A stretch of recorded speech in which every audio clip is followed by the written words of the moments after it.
You're listening to the Pesky Report, a podcast dedicated to the Boston Red Sox by Red Sox fans.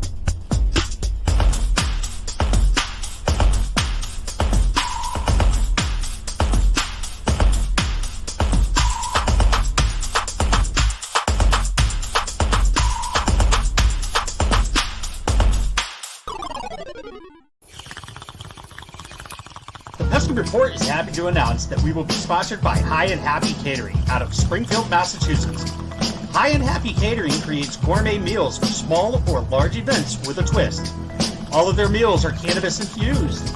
If you are looking to have a real happy meal, call them at 413-785-8999 or search for them on Instagram at High and Happy Catering. You'll be happy you did.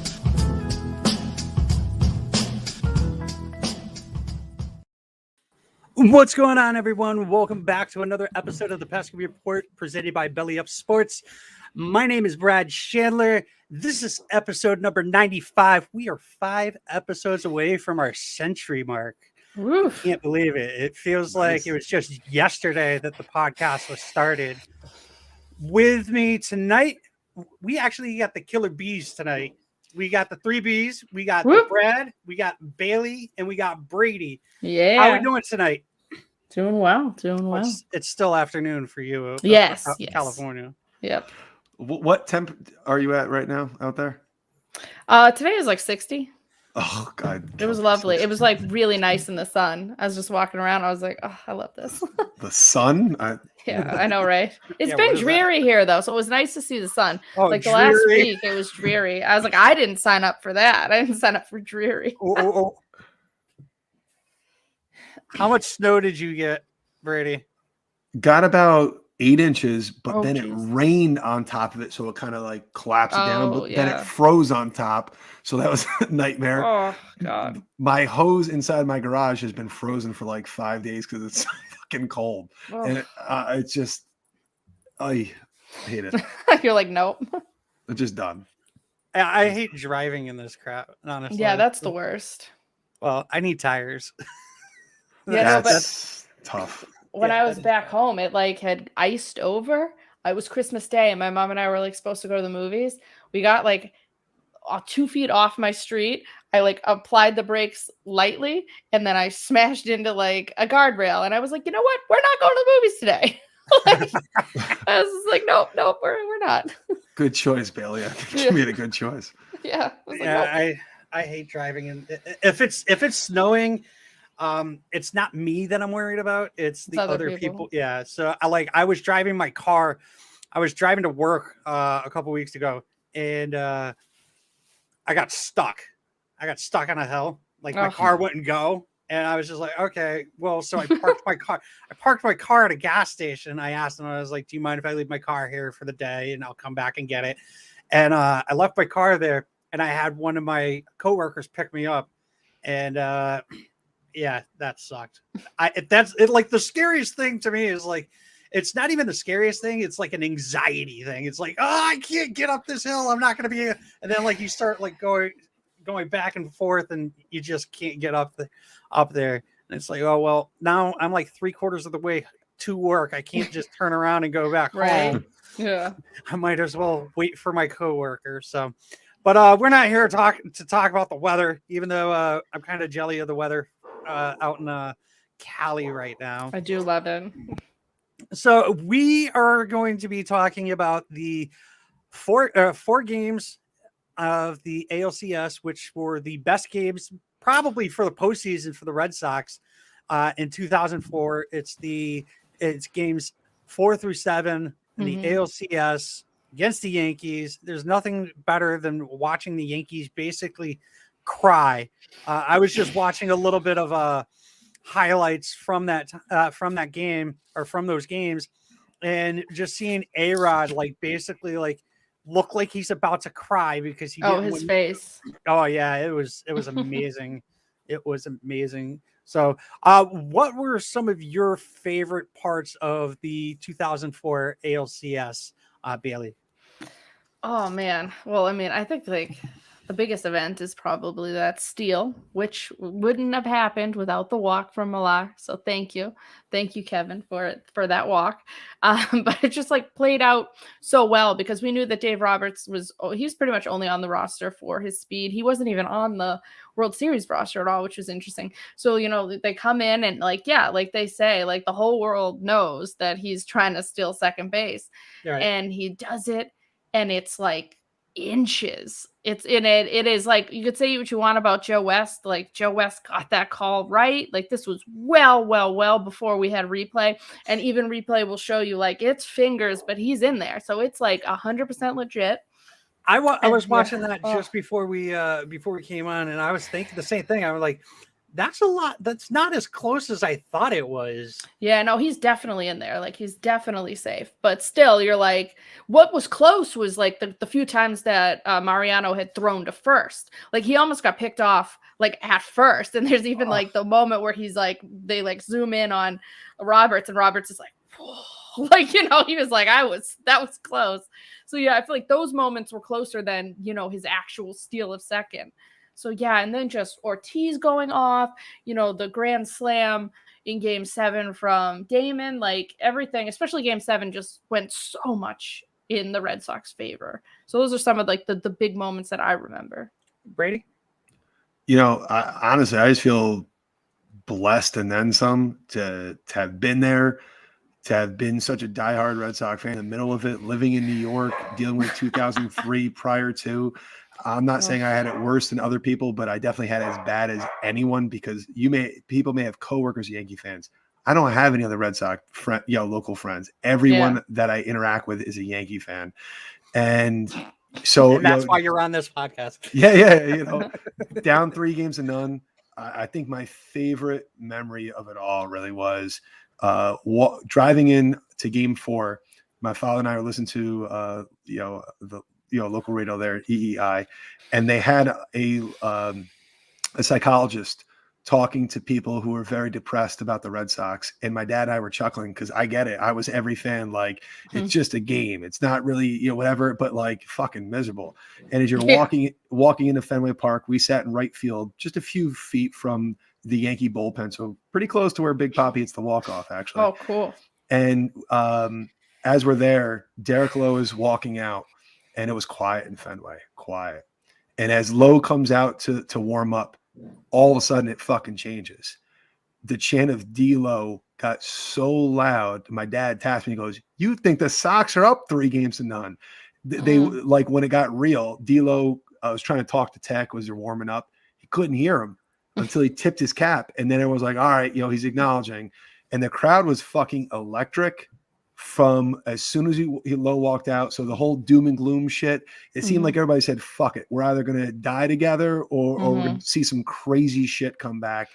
And to see the fans stick together and get rewarded like that was fucking awesome. Mm-hmm. Yeah.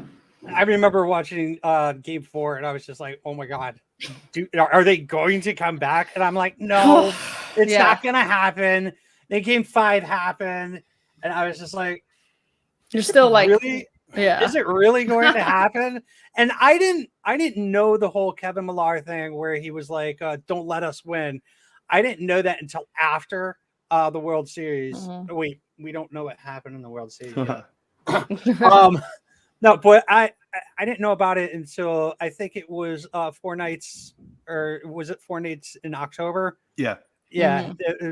I watched that documentary, and he was talking to Dan Shaughnessy, and he was just like, don't let us win tonight. Don't let us win tonight. And then he kept saying that. And it's like, wait, what's going on here? Is that the reverse of the curse?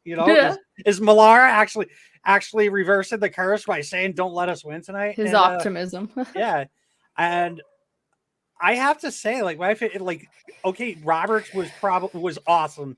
That was the momentum changer. Yes. And everybody's opinion and whatnot. But my favorite part was the last game. last game, just watching the Yankees look so glum. They were so down. A-Rod's face.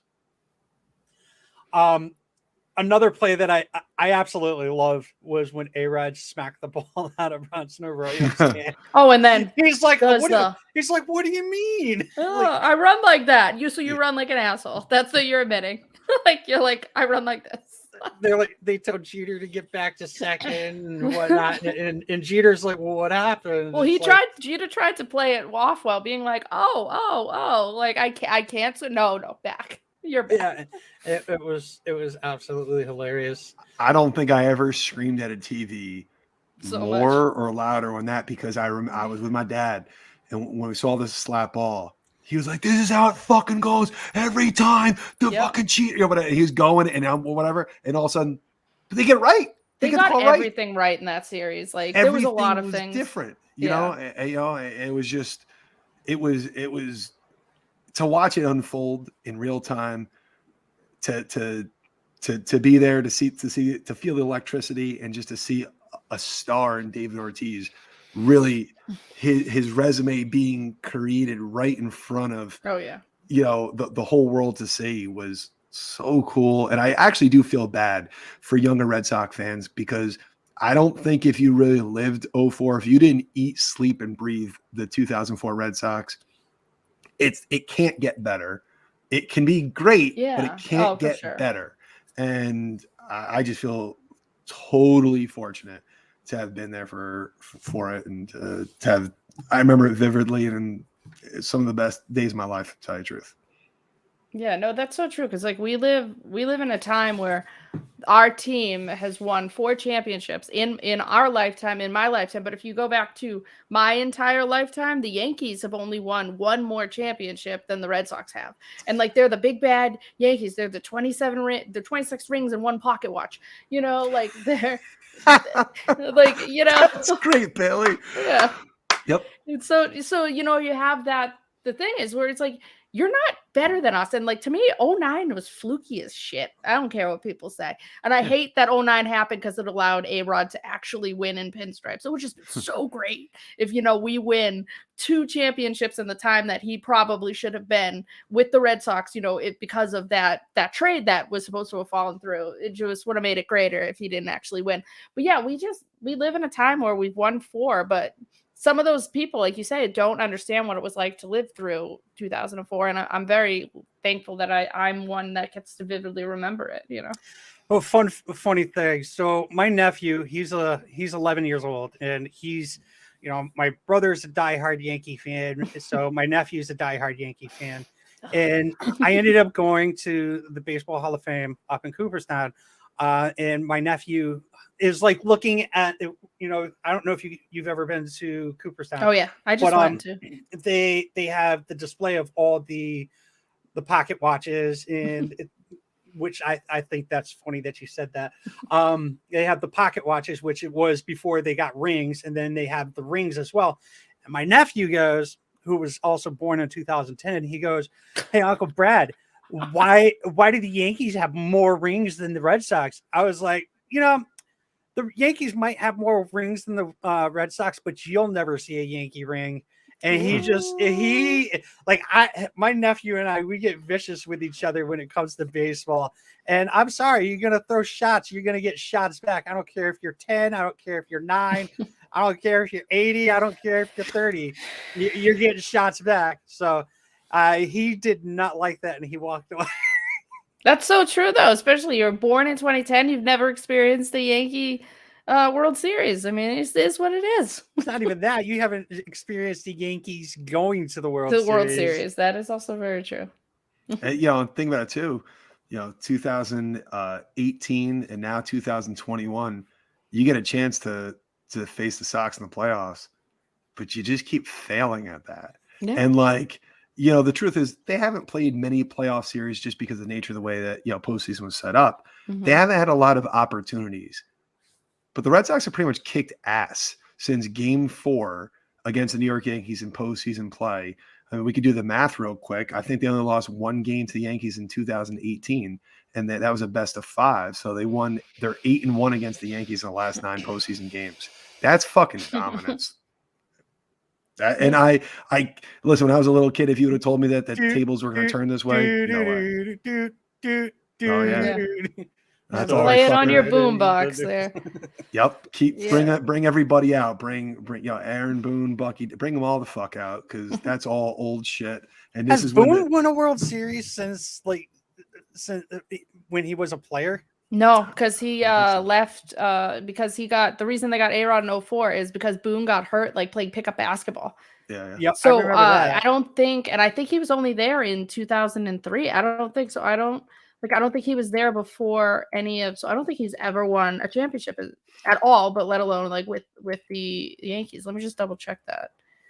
Nope, he didn't. Yeah. He was with the Reds from 97 to 2003. Yep. He was out all of 04. Indians. So he only played with the Yankees. In 2003. They really did just give him the job because he hit that home run off of a knuckleball that didn't knuckle. Like, we're not talking like you rocked the shit out of like somebody's like fastball or nasty curve that you're like, the knuckleball was just like, boop, just hanging there begging for you to smash it up. I did not realize that. Yeah. He only played one. He hit one home run that they didn't even win the World Series. Like, they didn't even win the World Series in 2003. That's my favorite part of all of it. Thank you, Josh Beckett. Thank you, David Wells. Appreciate it, both of you. Thank you, David Wells, for a drunken rampage before pitching in the World Series, and Josh Beckett for just completely dominating the New York Yankees. He absolutely killed it, and he was like 23 years old when he did that too. He fucking gave me a little shred of hope for humanity, because after 2003, I mean, that was as low as I've ever been in my baseball life. I remember being in 86, crying myself to sleep as a little kid. But 2003, I mean, that's such a fucking dick punch. I mean, it's just awful. And dick punch. It was, and there's no way to put it. It was horrible. I mean, yeah. You know, it was sad too, because 2003, my grandfather still remembered that he was a Red Sox fan. By 04, dementia kicked in completely. He thought he was a Yankee fan. Oh God! You should have just killed him. He died a few months later, but he was buried with 04 garb. So good. He was a big time Sox fan. Turn into a Yankees fan. I have a friend of mine who was a Red Sox fan. Then she started dating this guy, and she became a Yankees fan. And I was like, no, never. No man could ever make me not be. I will say I grew up a Yankees fan, so I changed to, I think it was in 95. Somebody turned you. Well, I don't know what year it was. I think it was Greenwell's last year on the Red Sox. He hit a homer. He hit a homer over the Green Monster, and I was just like, "Oh my God, that guy's so powerful! He's got so much strength." He hit a home run over that big wall over there, over the net and everything. And I was just like, now I'm just like, yeah, Hunter Renfroe could do that, like. I bet you Garrett Richards could have done that if he was given the opportunity, So guys are so strong now. It's a good thing that you didn't learn the adage Mike Greenwell power, because that would have really disappointed you, because all he had was fucking warning track power. Oh no, he was terrible. Yeah, but so he was my favorite player. I love Mike Greenwell too. Yeah, don't get me wrong. I so wanted it to work out, but it just wasn't gonna happen. Nope. I mean, he went from the Red Sox. I think he went to Japan afterwards. Sweet. Yeah, that checks out, I guess. Yeah. I am still trying to figure out who that player was. Oh, you still can't? The random center fielder? No. It's Adam Heisdu. I'm just gonna go with it and just. I remember that name too. Like, when you say these old names of these prospects, you're like, oh shit, I remember that. Yeah, especially because I went to spring training when I was 17, and then you just remember the roster list of all the different names, and you're just like, oh, crazy. Who do you have? Greenwell and Betts. Oh, Jesus, two legends. Yeah. Very similar players with similar skill sets. Yes. True. They both played the outfield. Yeah. They both played corner outfield. Corner outfield position. I had Chris Sale up there. I took that down because I wore it. I gotta take it down because I'm wearing it. Yeah, that's great. It confused me. I'm like watching the Red Sox in 2021, and I was like, man, Arroyo's number looks awfully familiar. And then it dawned on me that was Greenwell's number. And I was like, wow, what a dick. Of all the players, you're gonna take Mike Greenwell's number. Well, Garrett Richards wore 43, which was Eckersley and Pat Light wore it. Oh god. Yeah, Eckersley did a little more in that, uniform. Yeah, who wore it better? Wore it better? Definitely not Pat Light, and checks out. definitely not Garrett Richards. No, it definitely checks out. All right, so Bailey, we got you for about 30 minutes. So let's start getting into the games. Let's start with game one. The Red Sox had Derek Lowe, D-Lo, as I guess he was referred as. Yes, D-Lo. Yeah, Derek Lowe. He was starting, and he was going up against Orlando Hernandez. El Duque. Yep. You know what? As I was saying that, I was like, isn't that El Duque? Yeah, it is El Duque. Phenomenal pitcher. Yeah, and his wind up was so he looked like he was gonna punch himself in the eye. Oh yeah. If I try to imitate that, I'm tearing something. That's for sure. You're just like, this is such a weird delivery. I forgot his delivery. Oh yeah, it was strange. It wasn't as weird. I feel like one of the strangest deliveries ever. It was weird. He would lift up his left leg, and it looked like he was gonna get himself in the eye. But one of the strangest deliveries was Dontrell Willis, where he would completely turn and then throw it wild. They destroyed his career with messing with his mechanics. He was so unhittable when he first came up, and they were afraid that it was going to lead to injury, but it did anyway by fucking with him. Yeah. But El Duque, he had a great line one time. Hold on 1 second, because I'm gonna look it up. Yeah, it's a wild one. He once said though, he snuck in from Cuba in shark-infested water on a raft and said, "Do you get nervous in postseason games?" He's like, "I swam in a rubber boat with sharks. If I lose a baseball game, who gives a shit?" Yep, he really didn't get nervous. All right, let's watch this wind up. Some of the fans carrying the Cuban flag. The bleacher creatures in the what the fuck? Yeah. You would think he'd smash his left eye in every time he threw the ball. Yep. Hiding that ball. How do you get that knee up so high, dude? Flexibility. Whew. I don't even Okay, hold on. I gotta see this. Wow. Nope. I'd tear something. Right? Hell yeah, you would. My fat ass would fucking blow out my arm too, or just fall over because you're that's a lot of it's a lot of balance in that delivery. I feel like Hideo Nomo had a weird delivery too. Oh yeah. A lot of the Japanese, they would do they'd lift Daisuke would do the rocking back lifting, and then I was just that just looks so weird. Yeah, that doesn't look fun at all. Hey, a cool story about El Duque. The Red Sox were trying to sign him as well. Yeah, it's a hot commodity. When they met, I believe it was in Florida, the Yankees, to prevent the Red Sox from talking to him, booked every room in the hotel. That is so sleazy. That's what they did. So I mean, they were I'm right. sorry. What happened? So when El Duque finally arrived in the U.S., I believe it was in Florida, and when he was talking to teams, of course the Red Sox want to go, the Yankees want to go. The Yankees booked every room at the hotel, so the Red Sox were not allowed entrance to the hotel because why are you here, sir? Theo trying to walk in and talk to his agent. Nope. And that's crazy. They made an offer he couldn't refuse, and that was it. Nobody else was able to talk to him. Couldn't. That's a dick. That is a dick move, but it's actually pretty genius. It's like a power move. It's like a power move. That's what Steinbrenner did. This is why I love the world we live in now. That Steinbrenners are just a bunch of, for lack of better words, pussies. Their dad would be rolling over at the shit that they do. No. And I like to believe that George would have been the kind of person that was oh, we've heard as good as our closer might be. It's oh, we've heard that he abuses women. Oh yeah, let's get that fucking asshole off my team. I do feel that Steinbrenner would also been that kind of person. Whereas his son's oh, it is in the past. I was like, oh, it's in the past. Abuse is just in the past. Okay, that's fine. I You know? mean, what do you I agree. You've got Chapman, you've got Herman. So Yeah, I thought there was another one too, but who knows? It's tough to follow the sleazy. I'm sure once the Dodgers let Bauer go, they'll go after him. Oh God, that'd be nice. What about? I'll tell you what. I always say his name is wrong.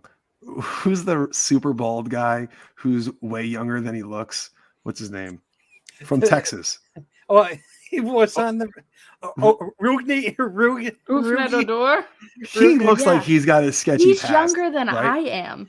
I was like floored to find out. I showed Brady a picture of him where he had hair and he had the bald spot like right here, and Brady was like, "Holy shit!" He's 27 years old. Like, I don't even want to talk about how good I look compared to Rougned Odor. He looks like he's 53. Right? He looks like an out of shape gym teacher who's like ready for retirement. It's like, what the fuck, man? He looks terrible. I have 5 years on this dude. Like, what is he doing? Like, what is this man doing? Like, that he looks so awful. I mean, I'm quite a bit older than him, and I think I look much younger than him. So, like, yeah, I would agree. This man is and there's even like, I'm looking at young pictures of him too. He even looked old when he was young. Maybe he's got the Benjamin Button. Yeah, he's the Benjamin Button. Right. Oh God. He'll start looking younger as time moves along. That'd be great. Fuck Rougned Odor. Did you see what I just put in the chat? I did. Oh, really? That's hilarious. I'm so fucking. I'm like I love them, but it's like fuck off, guys. Like, give me a fucking break. Yep, stealing from our shit. This is like again. It's like when you know we have nothing. Yeah, to right. do. Yeah, it checks out. Whatever, dude. We can share. All right, let's talk about game one. Four, Brad. Game one of 4 through 7. Of the 4. Okay. It's actually game one for the Red Sox, so it doesn't matter. True. They decided not to play the first 3 games. Correct. In our reverse sweep, it's game 1. Yep. So game 4, dude, I remember when the Yankees scored the first 2 runs. I was just like, motherfuckers. It's A-Rod home run. You're like, fuck. Yeah, it was fucking. I'm like, you motherfucker, dude. He hit a 2-run bomb off of Derek Lowe in the 3rd inning. And then the Red Sox come back and they get 3 in the bottom of the 5th. And the Yankees come back, they get 2 in the top of the 6th. Now you're like, motherfucker, it really is going to happen. We're really going to lose. And the Red Sox just fucking pull you in. They pull you in at the bottom of the 9th, and they get that 1 run.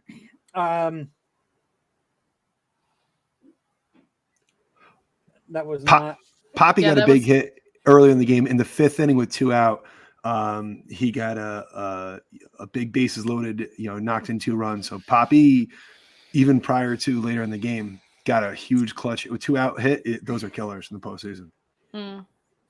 Well, Mo blew. He didn't blow the save. No, it was a blow. Yeah. He did blow the save. Sorry, you're right. But it's so tough to really say because he didn't really. It wasn't like he was awful. It was no. Same with 2001, like when he technically blew the World Series, but at the same time, you're like, how many World Series subsequently, like up until that point, did he like win for you? Like, I don't give a fuck what anybody says. I would have taken fucking Mo on the Red Sox. Oh, he's the best closer to ever live. Fuck anybody who says anything. Mariano is probably the one true Yankee that I can't talk shit about. Oh, it's the only one I like. Easily. I mean, I didn't hate. There were ones I thought were hot, like Messina, but like didn't count. But like genuinely liked was Mariano. Like, I didn't hate Derek Jeter, but I didn't like him because he was the captain, He's just too Yankee for me. Yes, I agree, Billy. But Mo was Mo. And after what he did in 2013 when he visited Fenway Park for the very last time, I have so much more respect for Mo.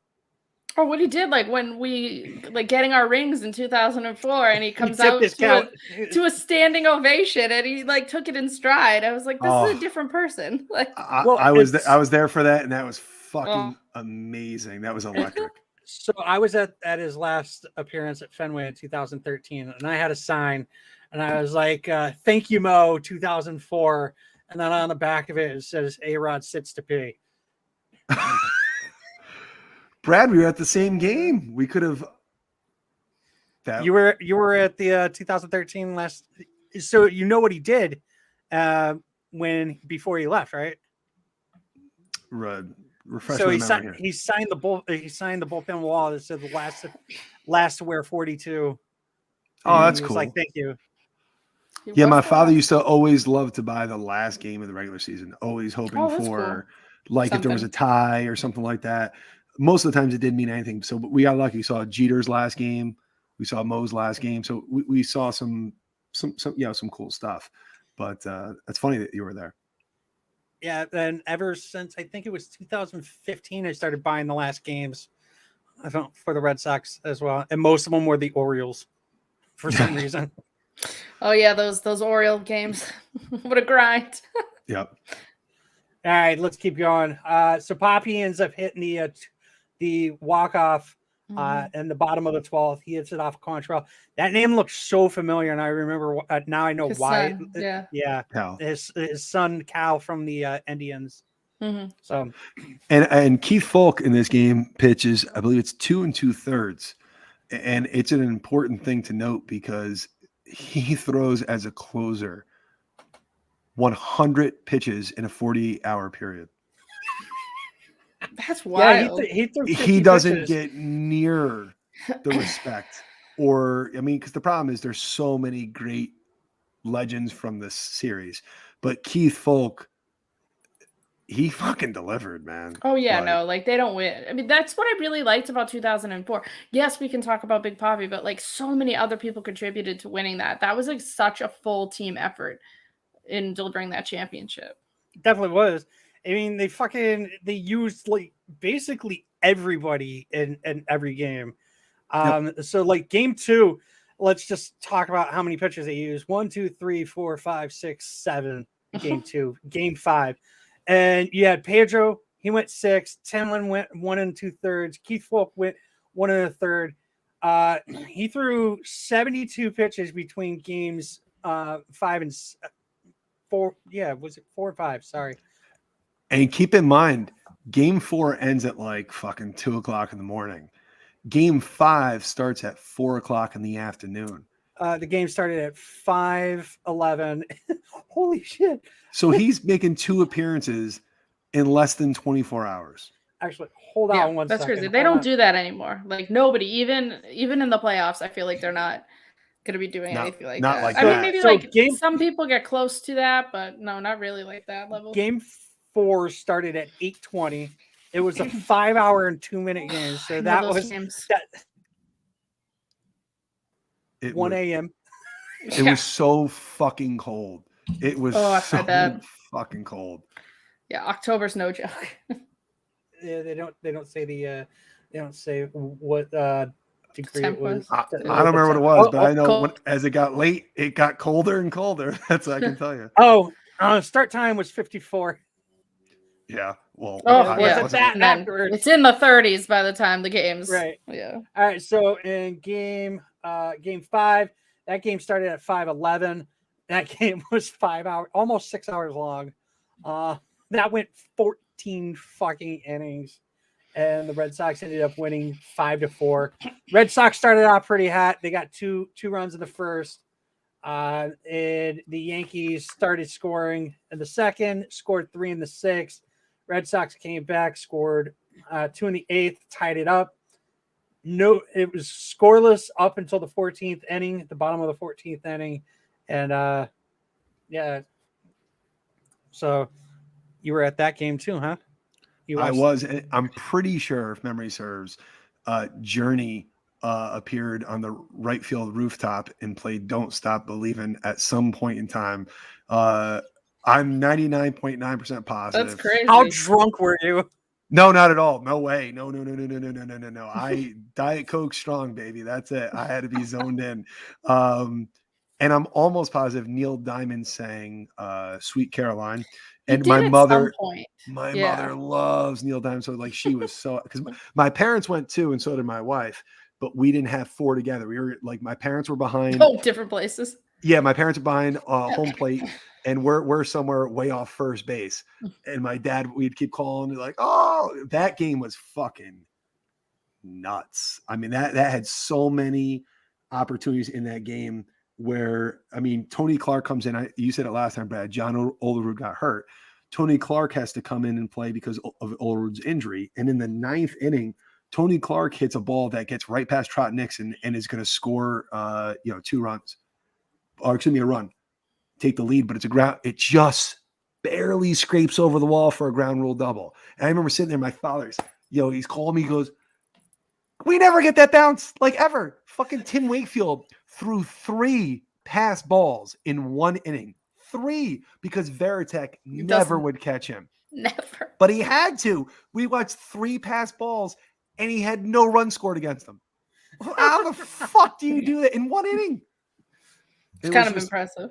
It was just all of that these is things. extremely fucking impressive. He had 1 hit. And I forgot Roberts came in game 5 to pinch run as well. He did not need to steal on this one. Just speed. Yep. Yeah, but he came in, and then Tech delivered a big. Mo came in with first and third, nobody out. Very tough spot, obviously. But the only thing that you don't want is a fly ball. What does Tech do? Fly ball deep to center field. And for both times, I thought it was great in games 4 and 5. Roberts slides home when there was no reason at all to slide, but he was so fucking got the swag. Yeah, that guy, I don't give a shit. He's fucking awesome. He's a Red Sox legend forever. He can wear whatever fucking jersey he wants. I met him. He's lovely. He's also a lovely man. So the Red Sox ended up winning this game in 14 fucking innings. My favorite is actually game 7. We'll get there in a minute. But they played a total of 26 innings of baseball and over 11 hours worth of baseball in 2 days. Yep. That's insane. I can confirm. I would feel like I witnessed. If I went to games like that, I'd be okay. I went to my very first doubleheader in 2019. It was fucking terrible. It was cool. It was cool as an experience, but it was just like you had to wait around for an hour. Yeah.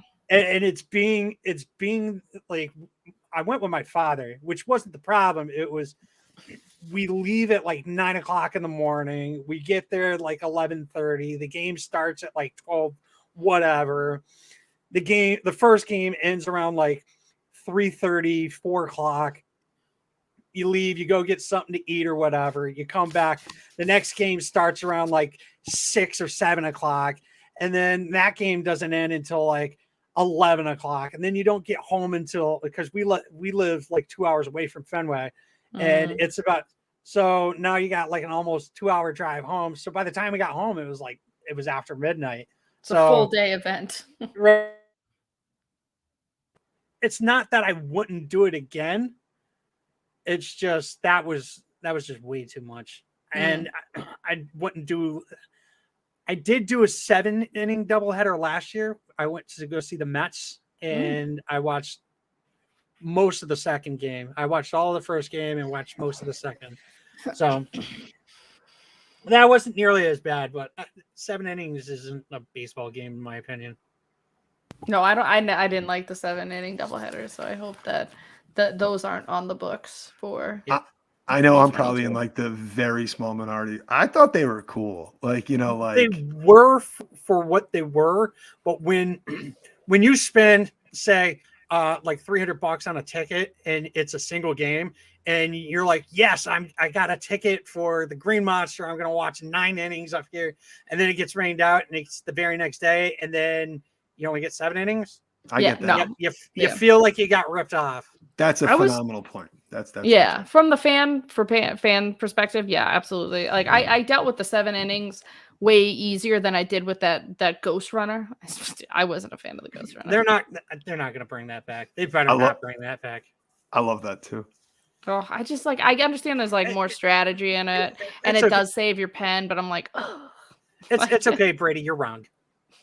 Listen, I'm usually not a fan of change, but I actually enjoyed the extra inning rule more. All right, so let me ask you this: what are your opinions on the three batter rule? Hate it. Yeah, I'm not a fan of that either, because it takes away I think that takes away strategy, and then you just have, and they're just like who gives a shit? Bring for one guy, throws 3 pitches. I don't care. How's that affecting you? I know it's about pace of play, but these average 3 hours, so shut the fuck up and suck it up. That's the truth. A pitching change, really, what does it take? 5 minutes, 4 minutes. I mean, it's really not so crazy. Stupid. But like when you would have, as a kid growing up, Tony Fawcett, I'm not even sure if you guys know that name, but Tony Fawcett was a lefty reliever who only pitched to lefty hitters and was fucking unreal. And it was like, that guy pitched for another probably 5-6 years in the show because he could get lefties out. It was awesome. It was great. And I wasn't a fan. I wasn't a fan of the 3 batter minimum. I understand it. I understood it. I definitely believe that they need to they need a pitch clock. Yeah, those things make sense, I feel like. If you bring a pitch clock in, you should be able to do it, like, whatever. I mean, the batters too, though. The batters too. The batters step out. I mean, and I think they're just as bad, if not worse. I think the worst was Nomar. Honestly. Oh yeah, when he was like, he was fucking. That used to piss me off, even being a Red Sox fan. Like, dude, just get in the fucking box. Pedroia was pretty bad too. If you like really paid attention, Pedroia would always like snap the things, and he would step in and he'd do like the bat like 3 different times. Like he was pretty bad too. You're right. What never made sense to me was Nomar, if he didn't even swing at the pitch, would still fucking. I'm like, yeah. Usually pitch. Yeah. Like, you didn't swing. Like, nothing. Whatever. I don't know. He hit 374, not me. So, I mean, who am I to judge? Yeah, who am I to judge his weird little, and he would be the guy that like would have to like walk down the steps like one foot after the other, like type thing too. He I was just like, all right, this guy has a lot of issues. Yeah. It's unbelievable. Hey, Brad, before we go to game 6, I just want to tell you a quote I saw Big Papi say after game 4. He said, quote, "Things can change," right? That was his, like, walking out. That was his message to we always lose, right? But things can change. You also have, do you remember, I don't know, I'm going to try to be politically correct here because I'm not sure what the appropriate term is, but Pedro had a friend with him during the postseason. Little person. Thank you, little person. And his name was Nelson. Right. And when Nelson was, and Nelson said on camera, "Hola, gringos," right? And which, I mean, that's right after game 4. They were as loose as you could possibly be. I mean, and that's the way that this team worked. You also had, after for game 5, when Tom Gordon comes in the 8th inning, it starts off with a Kevin Millar walk again, just like the night before. And a Roberts, pinch running. It's really unbelievable that how much the tides and the fortunes changed and turned that quick was just unreal. Yeah, well, I like to believe that Stephen King had put a hex on Tom Gordon because he loved Tom Gordon.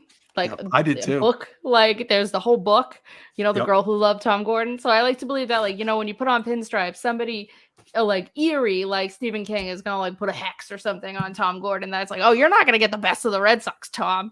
How fucking awesome is it to know that the king of horror is a Red Sox fan? Yeah. Big time. And the urban legend is that before the appearance in game 5, Tom Gordon so terrified he doesn't want to blow it that he vomits in the bullpen because he doesn't want to be that guy. And Torrey, because it was such a long game in game 4, he had to get some outs from some other people. It couldn't just be Mo for 6 outs. Of course. And then, in the end, he still goes to the 8th anyway. But it was really crazy to see how the fortunes really turned. You know what I mean? Like it was unreal to see him get their ass kicked 19-8 game 3, and then find a way to win back-to-back times. Getting to Mariano both times was just unfucking real.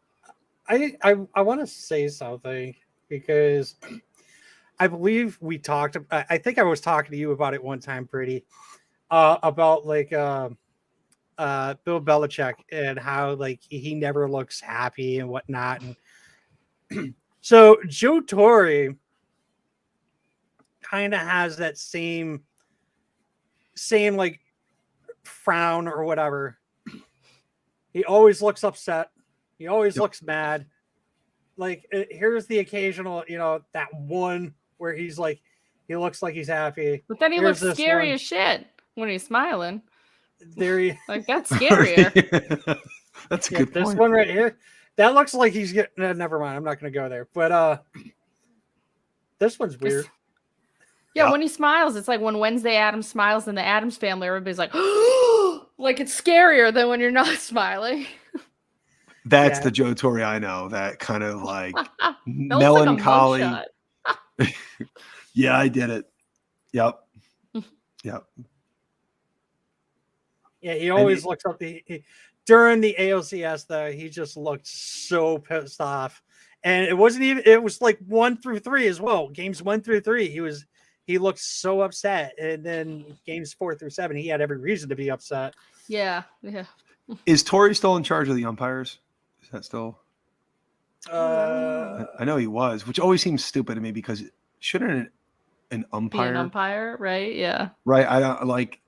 I mean, if you want to be in charge of the rules or whatever, cool. Like the head of a committee, but like I'm pretty sure Joe Torre at least at some point was in charge of the umpires, and it just didn't seem right. Interesting. Yeah, because I know he obviously has some office, holds some office, right? Yeah, he's in the commissioner's office. Yeah, within Major League Baseball. Yeah. I know for a while he was definitely head of umpires for a while. That's so and strange. It just didn't make any fucking sense to me at all. Like, yeah, that'd be like if they were like, "Hey Bailey, do you want to be the head of like the firefighter union?" And I'm like, "Oh, sure, why not? I've never been a firefighter a day in my life." Yeah, I'll kill it. Yeah, he was MLB's umpire executive. He's now the special assistant to the commissioner. Oh, it's just crazy. It's just so crazy. He's helping to ruin baseball. Good job, Joe. Yep. Thanks, Joe. Fucking it up even more. Yep. Could you imagine if that dickhead becomes the commissioner? Oh, let's not even. He's old as shit. He's very he's very old. He's got to be in his. Raul Ibanez is the senior vice president of on-field operations.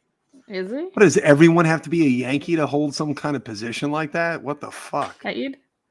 Yeah, Tony Clark's like the head of the MLBPA. So yeah, this all checks. Yeah, there's some fucking conspiracy. I swear, before I started watching the 2004 ALCS, I had no idea that fucking Clark was on the Yankees. And then, like, I heard the name, and I was just like, motherfucker, I knew there was a reason why I hated this guy. As a Tiger, he was great for a while. Good for him. He was a fucking Yankee. He was a Red Sox, too. Yeah, what a piece of shit. I hate those. He was no good. I don't mind if you were like a Red Sox after you were a Yankee. I'm fine. But if you go to the Yankees, I'm just going to automatically be like, use the dick. So what are your opinions on Clemens? Use the dick. He's also a dick. Like, he may have been really good for the Red Sox. He's just, he's a dick. That checks out. I loved him. As a kid, he was so fucking fun. And in fairness, but the thing was, he got traded to the Yankees. No, but he didn't. He also, he did. He got traded from Toronto to the Yankees? Yeah. Yep. But then he became like Mr. Yankee. Like, through so like Curtis Granderson, I'll always love. Like, he didn't choose to be a Yankee. He got traded there. Okay, so what about Johnny Damon? Oh, you fuck that guy. I was very upset when that happened. Okay, so now when He's the dust also is settled, dumbass. I will say there is one Red Sox that became a Yankee that I absolutely love that became a Yankee. Oh, Jacoby Ellsbury, because it worked out so great. It was fantastic. 100%. You couldn't ask for a better. Well, Damon winning also pains me too. Like, you go there, and then he became like, I'm a Yankee. kind Him of a person. So shaving like that those fucking things beard like off. get me to my core. When you like go there, you win there, and then you just be like, it's like you forgot you were like a Red Sox. So shit like that bothers me. My grandmother loved Johnny Damon. I mean, like loved, adored Oh, I him. think everybody did. When he went to the Yankees, though, my grandmother was the sweetest lady of all time, and she was like, I can't stand him. And that was the closest she would be to be like, fuck him, because she would Fuck never this say guy. it that. But like you saw, I was like, Grandma, no.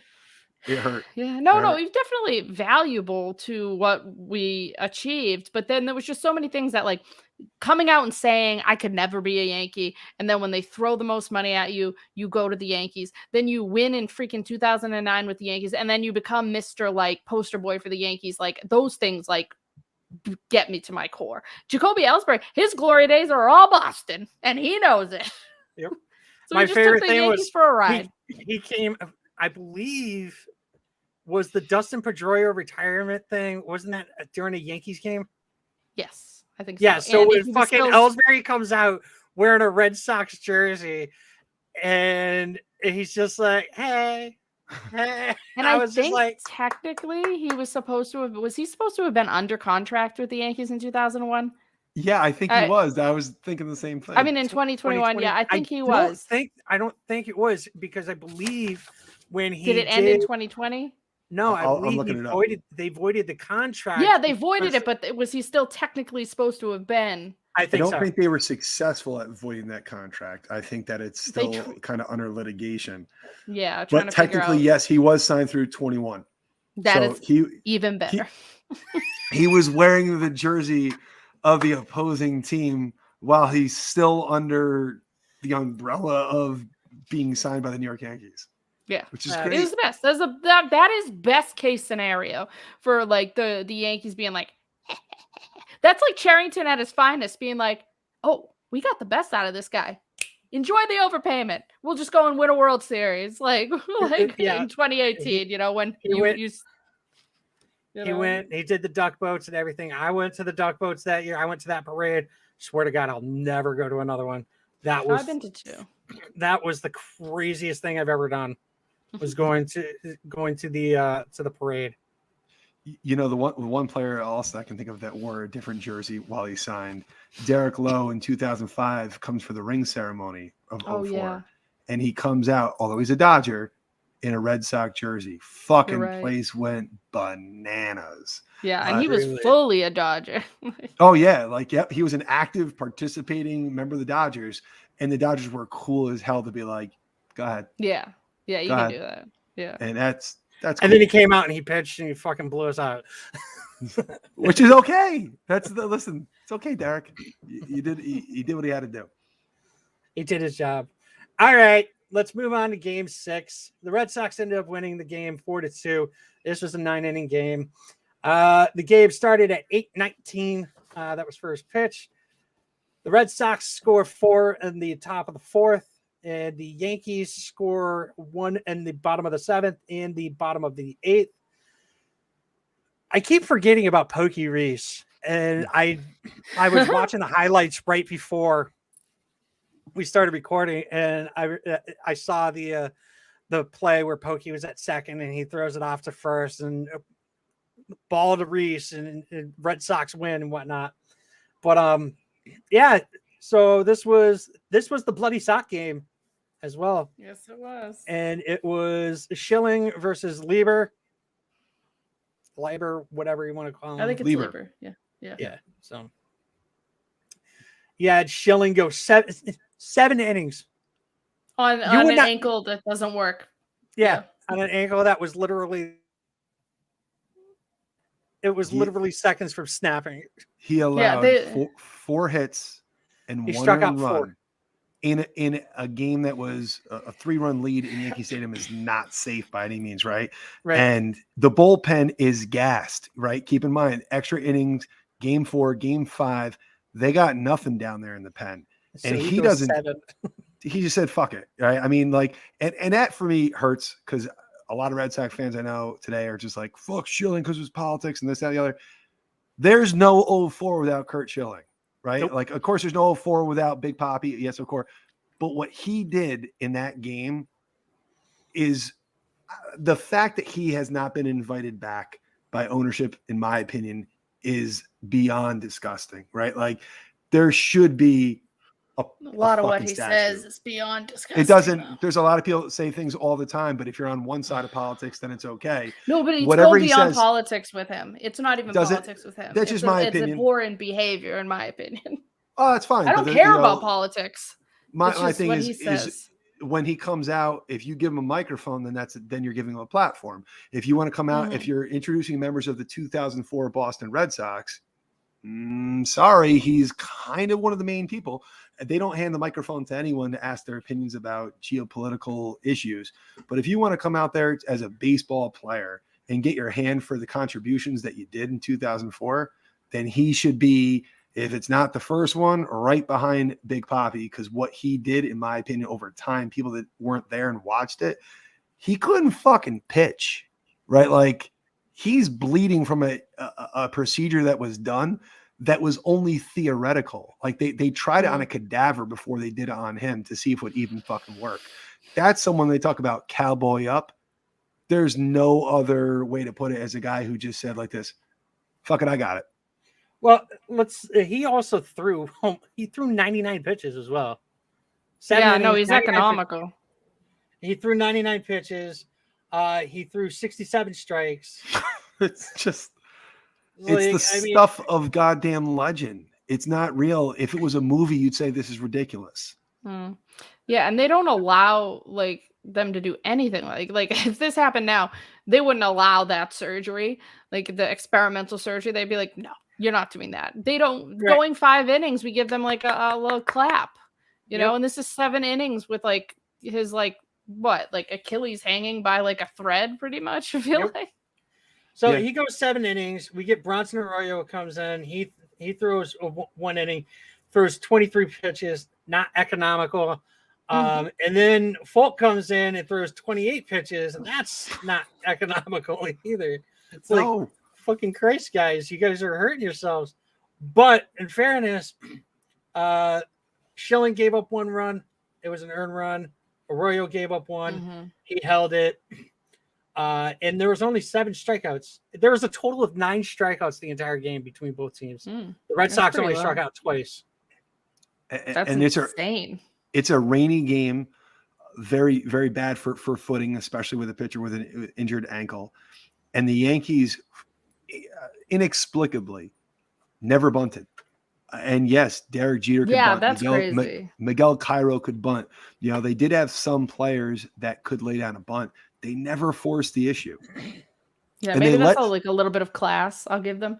Maybe Joe Torre is completely unfair.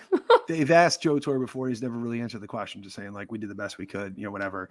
And I mean, listen, if you have an injured pitcher and you're trying to win, you just lost 2 in a row. You know that the momentum's starting to go the other way. You got to find a way to win. I'm sorry, I'm bunting.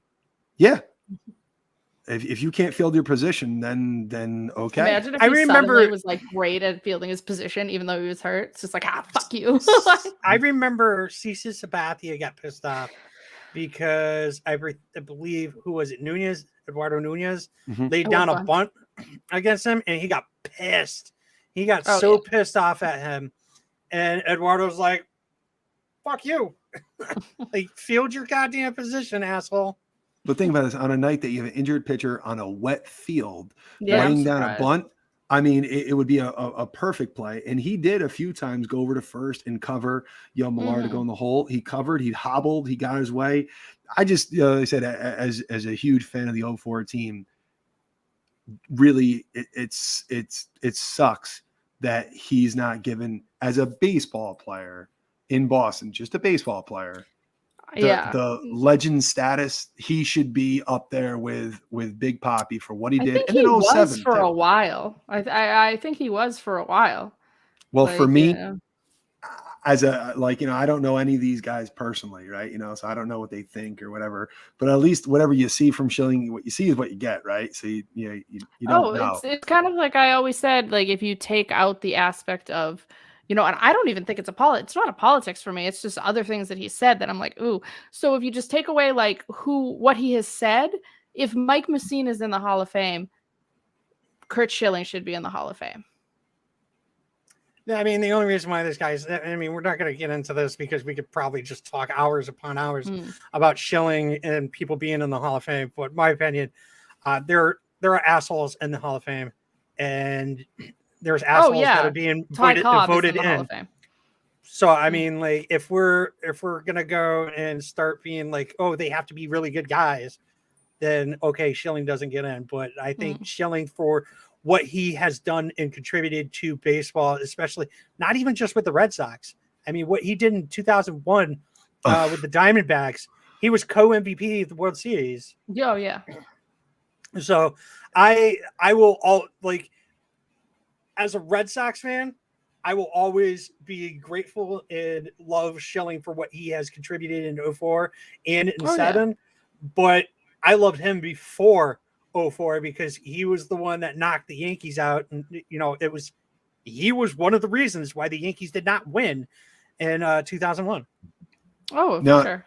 No, you're right, Brad. You know, like I said, for me, just as a sport fan, it's frustrating because, LeBron James has a lot of horrifically outlandish statements that doesn't get, is held to the carpet for statements. He deletes a lot of his shit, right? And he'll be a first ballot Hall of Famer, as he should be, because as an athlete. But Curt Schilling, as a baseball player, in my opinion, don't hand him a microphone. Shouldn't need it because he shouldn't be there to give a speech. But he should be there to tip his cap to the crowd, and the crowd should cheer for what he did as a Red Sox. Well, now that's listen, and I get that's his own thing now. They shit on him first, and then now it's the battle of stubborn people. But what Schill did that night, I'll never fucking forget. Like, I'm with you. I'm 100% behind you on that one. And he gave the Red Sox everything. 7 innings, 99 pitches. I mean, on a fucked up leg. Yeah, I mean, before the game, they were clear and said, if you could get 2 innings, 3 innings, they thought they'd have to go to Arroyo for more than half the game, and they needed an inning out of an Arroyo. I mean, it was crazy to watch something that it's historic while it's happening. You're like, holy shit. And every inning that would go, and he was mowing them down. There was like one point he retired 10 hitters in a row. Yeah. I mean, it's just, he was spotting his splitter, really showed what it means to be a pitcher, changing pace, changing speeds, changing location, just really kept him and just beyond gutsy performance. I mean, he pitched not injured, he pitched hurt.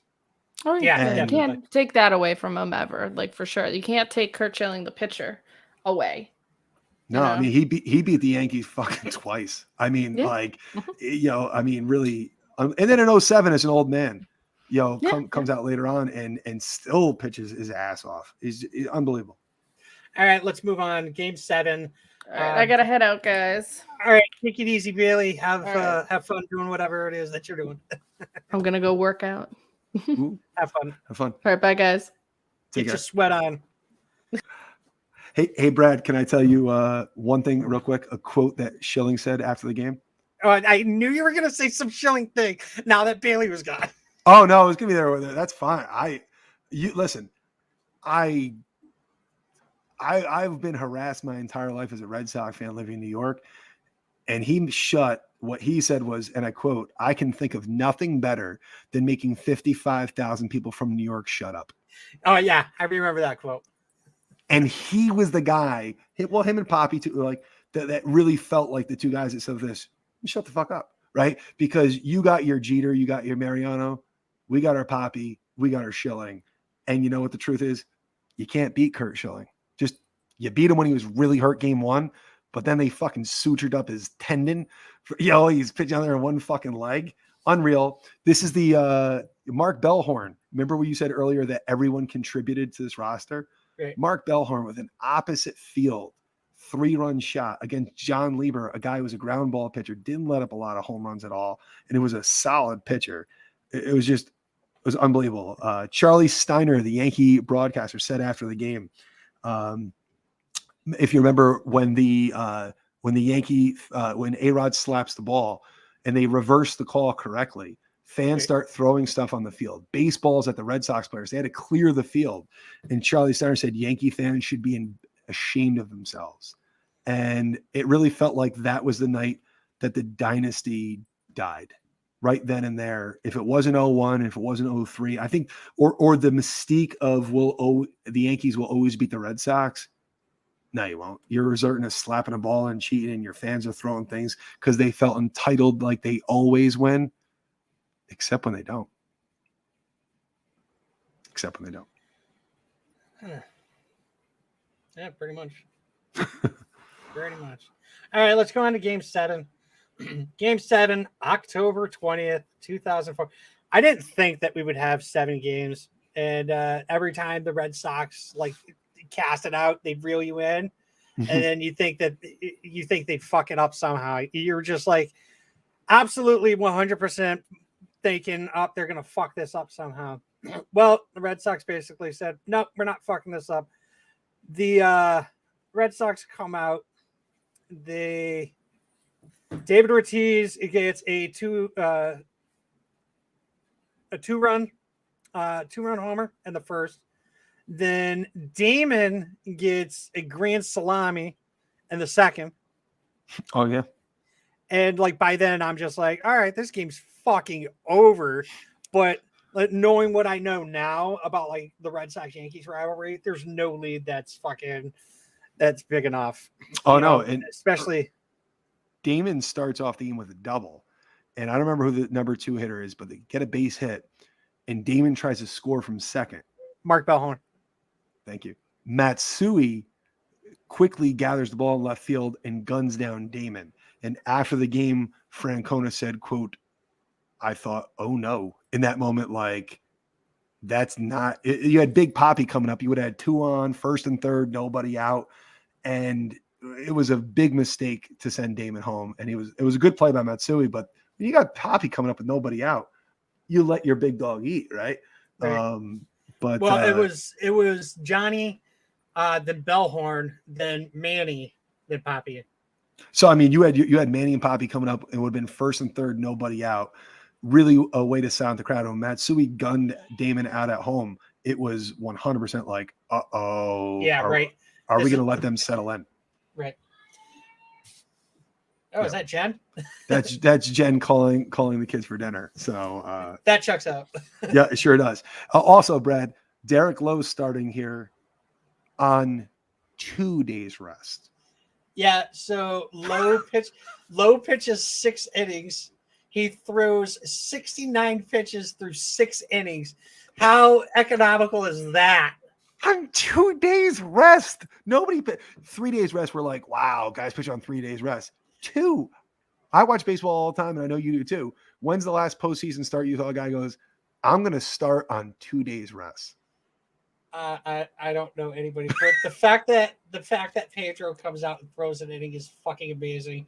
He threw 20 pitches, not very economical, and he only gets 1 strikeout. He gives up 3 hits and 2 runs, so that's not good. And he said after the game he never expected to pitch. He was told last second, only threw 8 warm-up pitchers, and as a starting pitcher. I saw Francona in one interview said Pedro is begging to get in, and Pedro says, "Wait, what?" Yeah, it's very conflicting. So who do you believe? I believe Terry Francona. I think Pedro's a very prideful guy, and they are chanting, who's your daddy? Who's your daddy? And it really seemed like an odd time to bring him in and give some life, to the crowd, but. They bring in Pedro, and in 2003, you're looking at Pedro left in too long, Grady Little, and although there's a big lead, I'm fucking nervous. I'm not gonna lie. Like I said, there's no lead that's safe when it comes to the Red Sox and the Yankees. No, it was 8-3 at this point. It's like, you get a bloop, you get a blast, you get a double, you get a walk, and then you're like, oh God, and the bullpen was gassed. So I don't really know what the right call was, but it seems like that wasn't the right call. But in the end, Pedro got to go in there and get his 3 outs, and that was huge. Keith Folk was not used in this one, which is shocking. Mike Timlin and Alan Embry were. Yep, Alan Embry closed it out with a ground ball from Ruben Sierra to Pokey Reese. Yep. And Pedro would go on to say that beating the Yankees was bigger than getting the ring. That's a direct quote. Well, I'm sorry. That was my World Series. I felt like the 2004 World Series was kind of boring. I mean, granted, it was breaking the curse.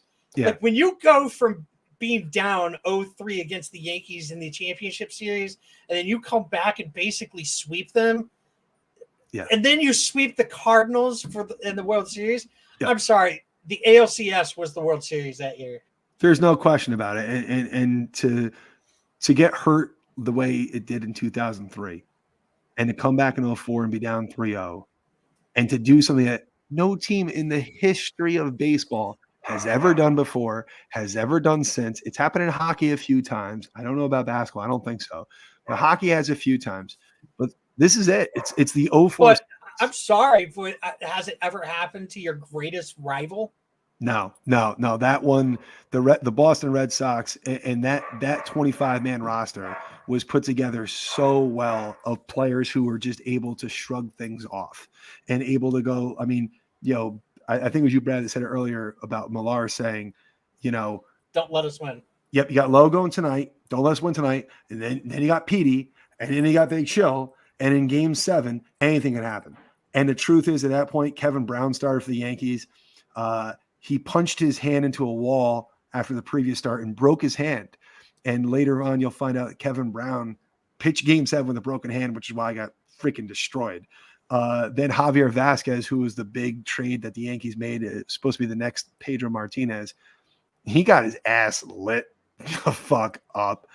And he gave up 3 runs in 2 innings. And one of my best friends in the world is a huge Yankee fan. He was there for that game and said that when Yankee fans were leaving, the ones that were good guys were handing their ticket stubs to Red Sox fans outside, and that they were making their way, the Red Sox fans, into the Yankee Stadium for the very end of it. And it is true, at the very end of it, you can hear a "Let's Go Red Sox" chant in a way that is loud.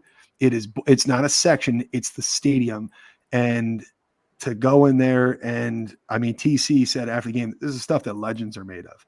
I mean, that's actually kind of cool. Like those Yankee fans that are letting Red Sox fans go in. And I'm sorry, I probably wouldn't do that to a Yankee fan. No. And nowadays you can't. It's all electronic. But and there's no re-entry either. So yeah, my buddy did give up his ticket. Now he's a big, got tats, Yankee tats. He's huge. After 2003, he called me up, and I was like, "Here we go," and he just said, "It's not right what they do to you. Like, I legitimately am glad my team won. I'm sorry that your team keeps doing this to you. Like, it's not fair, And Brad, you alluded to it last time that my father always had a huge history of never leaving game early, 19-8, whatever. And in Game 4, we're there, and my dad's like, "I'm leaving." Breaking tradition of, at this point, 55 years of going to baseball games. And he's saying, "Fuck it. I can't watch the Yankees win another fucking game. I can't do it." And he hides in the tunnel. And I was like, "I don't think we're done because, maybe we got a shot here." So when Millar walks, and the whole stadium knew he was going to go. And the truth is, when he took off, I swear to God, it was silent. Like, you didn't hear the umpire say the word safe, but it went from quiet to eruption. And it was just, I remember the people, like the vendors, the popcorn guys and stuff, they're done after the 9th inning. They don't sell anymore. That they were looking, because they're all Sox fans, trying to watch the game, and everyone's standing. And the security told them there was a popcorn guy kneeling behind me, and security goes, "Hey, you got to leave. You can't stay here." And my father yells at the security, goes, "No." He didn't encourage, but he said, "No, they're Red Sox fans, right? We let them stay." And they were like, then the whole section was like, "Yeah." So like the guys were like, "Thank you. We're not gonna block you. We'll kind of whatever." And they just wanted a glimpse of it. And I think I told you before off air, but there were 2 Yankee fans after Game 4 sitting behind my father and I, giving it to us the whole fucking game. And when the game is over, after the big Poppy walk-off, he turns around and he does the double middle finger right into their face. And I've never seen my father do it before. I was like, oh, shit. And it was unbelievable. It was to see it all unfold. 86 years of being tormented and just not this time. Yeah. Nope. I've posted it on the Twitter account that I watched the game. I didn't listen to the game, but every time I hear the back to Folk, when in 2000 at the World Series, we'll talk about that in the next episode. But he says back to Folk. Red Sox fans have longed to hear it. The Boston Red Sox are world champion. Even saying it right now, dude, I'm getting the fucking goosebumps, Totally 100%. And then the Castig, when Castig says, he's like, can you believe it? The Red Sox are world champions. I'm just like I'm getting chills. I'm getting I swear to God, I'm getting chills. You're not the only one, my friend, because you're, 2007, that was cool. 2013, that was cool. 2018, that was cool. Like, I don't get the chills that I do when I hear like the 2004 Red Sox. Like, I'm every time, dude. You're spot on. Joe Castiglione said his call was when the Sox beat the Yankees, like the moment is done. He said, "Move over, babe. The Red Sox are American League champions." And I got to be honest with you. After a while, I never believed in curses. But after 2003, I was like, yeah, right? That's when I started believing in the curse. I was like, yeah, that's an actual thing. Like, I don't believe in that shit, but like it's like everything happens for a reason. 2003 was a kick to the gut for the Red Sox and Red Sox Nation. And then in 2004, Theo and Francona and the rest of the guys on the Red Sox, they gave Boston, all the Red Sox Nation, what they had been longing for 86 years. Dude, it's true. One of the most chilling pictures I have is at some random cemetery the day after the Sox win the World Series. There are hundreds of Red Sox flags that people brought out to their father, their grandfather, their uncle, their brother, their sister, the mother, that never got to see it, never got to breathe it, and to be there in person and to watch it on TV and to go to work the next day. I got to tell you, there was nothing fucking sweeter than walking to work the day after Game 7, wearing my Red Sox. I think I had the I was wearing my was it a Veritek? No, Manny Ramirez jersey. I had my Manny jersey on, and I walk in, and I was teaching kindergarten at the time. And you didn't say a damn thing. My students were so pumped. They were like, yeah, they knew it, right? They knew that they won. They heard it on the radio in the morning, and they were so happy for me. And as I walked down, it was kind of cool. A lot of guys that work with Yankee fans were like, you got it, bro. One did say like, now you're going to blow it in the World Series. So that guy got some fucking attitude, a little while later. Cause then I was like, you're going to shit on me. I'm going to take a heaving shit on you. But it was just, it's fucking unreal, as you said. And you really pointed out, I was going to think like just the way that every Curtis Laskanik, Mike Myers, Alan Embry, Bronson Arroyo, Tim Wakefield. My God, Tim Wakefield, after being like, Tim Wakefield is on record saying after 2003, he cried in the locker room. He felt like he was the next Bill Buckner, that he ruined it for the Red Sox. I feel so bad for Buckner. I do too. And Buckner, I mean, I remember as a kid, my father waking me up. I wasn't sleeping. I was listening, but I was supposed to be asleep. And my dad going, Ryan, they're going to win. Come on, watch it. And I remember watching it in real time. And then my father saying to me, and I cried myself to sleep. I don't know why I did this to you. I'm so sorry, Ryan. Like, why did I make you a Red Sox fan? And, I kind of go back and forth because like my son doesn't understand the pain that came along with being no kid will ever understand the pain of being a Red Sox fan before 2004. And maybe that's a good thing because I gotta be honest with you. I mean, like I can tell you right now, my nephew has not seen a New York Yankees World Series. I love that shit.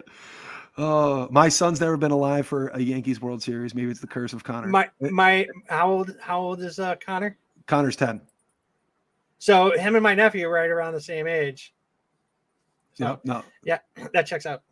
It's fantastic, and just to see it all unfold is just honestly, not to be like overly sappy. You ever look at like films or pictures from like the 40s or the 20s, and you're like, man, that must have been like a cool time to be alive. Like it just looks like it was more fun. Back 19. They didn't wear helmets. No, yeah, you can do whatever the fuck you wanted. They used the same ball. They sure did. But in 2004, for those fucking guys to come back and to shove it up the people that shoved it up your ass so many times with arrogance. And, Yogi Berra said before the game, quote, "They try to beat us every year, but we always beat them." Not that time, Yogi. And not anytime since. So thank you, Mr. Berra, for putting the curse on your own team. It was honestly, it was like a life moment that I remember being there. I remember watching on TV. Games 3, 4, 5 were unreal, and to see it finally unfold your way, to see A-Rod trying to cheat, but getting the call right. You know what I mean? Like that was such an A-Rod moment. Like if there was ever an A-Rod moment, that was it. Definitely was. In Veritek, big hits. What a leader. I mean, that guy caught, you talk about full thrown 100 pitches. How many hours did Jason Veritek kneel or squat in like a 96-hour period? Like, yeah, that's crazy. Unbelievable what these guys did. And it was just completely rewarding to see them to come together and to battle back in a way that I hope no team ever does. I hope, at least in my lifetime, it's just the Boston Red Sox. And the Yankees, by the way, also before Game 7, the Yankees have never lost a Game 7 at home until that night. Yep. And you know what? That checks out. That does check out. All right. So, hey, we're recording tomorrow night. We have a very special guest coming on tomorrow. We're going to be doing episode number 96 on Wednesday, January 19th. Make sure to check us out then. Definitely make sure to subscribe to our YouTube page. We go live for every episode. I don't think there's been an episode that we haven't gone live for in a while, right? No. We will have Hogdale will be here tomorrow. You're going to be here tomorrow, and we have our special guests here tomorrow as well. We'll be recording at 5:30. Brady, thank you, dude. It was a pleasure having you on. Bailey, I know you're not here, but it was also a pleasure having you on. Everybody else, take it easy.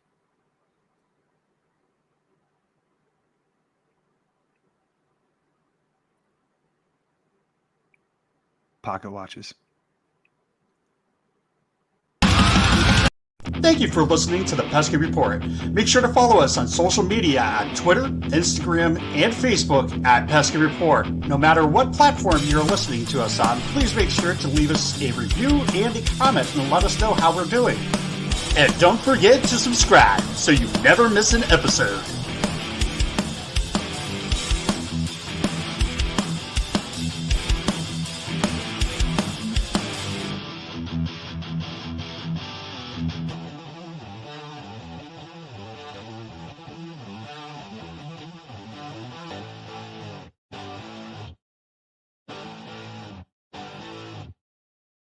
Thank you for listening to this Belly Up Sports Podcast Network product.